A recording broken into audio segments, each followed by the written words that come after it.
It's time for chapter 8 of Aftertale. The two sänzes attempt to explain the situation to Papyrus. Throughout, he struggles to fully comprehend it. And considering what is going on, I don't blame him. Anyways, sänz decides to go for a bit of privacy and leaves Gino and Papyrus to talk with Frisk and Chara, much to Chara's displeasure. Sänz expresses his desire to hear Chara's sides of the story, but Chara scoffs at the idea, since he speaks of justice and mercy while he himself killed all the prior 6 humans that fell down. And only because an old lady from behind a door asked him to do that. Sänz looks around to see if Papyrus heard that. But to ensure that Papyrus would hear that, Chara raises their voice and declares, "And the only thing that stopped you from doing the same to Frisk was a promise to some stranger throughout the damn door." This revelation immediately catches the attention of both Gino and Papyrus. But after raising their voice, they think to themselves,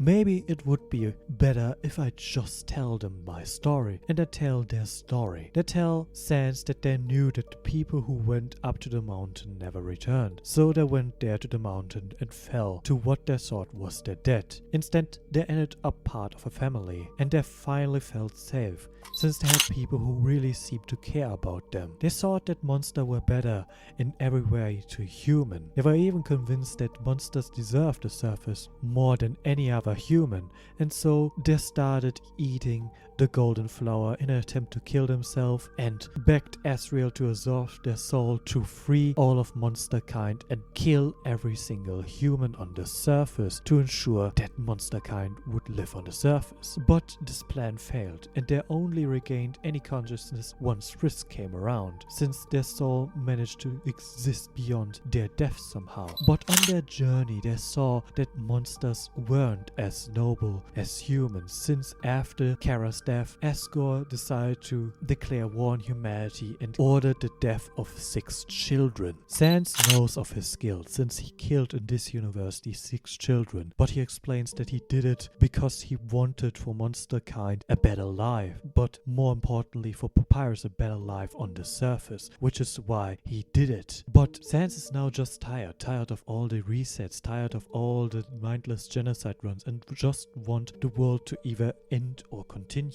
And so sänz begs Chara to end it all. Chara is unsure, but Frisk comes to Chara and states, "Yeah, we should probably stop this." But Chara is like, "Yo, you started this. You killed them first." And Frisk is like, "Yeah, I know. I did horrible things. Loading and resetting the world is a terrible power to have. Since you do actions, you have the power over others. You stop caring about how they feel, even though you care about them. The desire to play with lives, to experience new outcomes were too much. We hurt a lot of people, some irreparable so." Frisk states that they deserve to be punished, but more than anything, they want to try to fix their mistake they made. And they want to reset everything and want to bring all of monsters to the surface and never reset again. And they want to see the best side of all of them, even from Chara. So they ask Chara to give them their body, but Chara argues that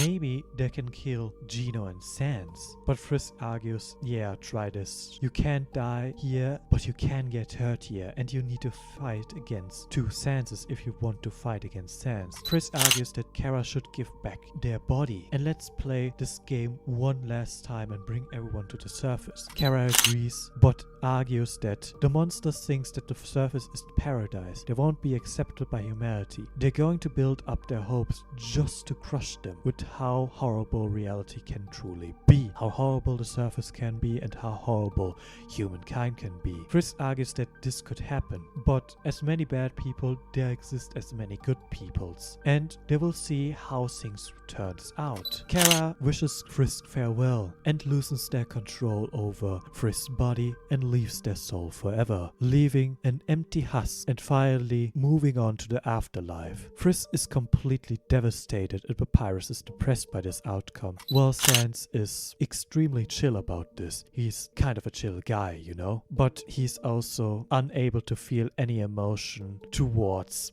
this human anymore, since all the things that the human did made him a bit spiteful towards them. And so ends the 8th chapter of Aftertale. If you did, like and subscribe this video. Goodbye for now.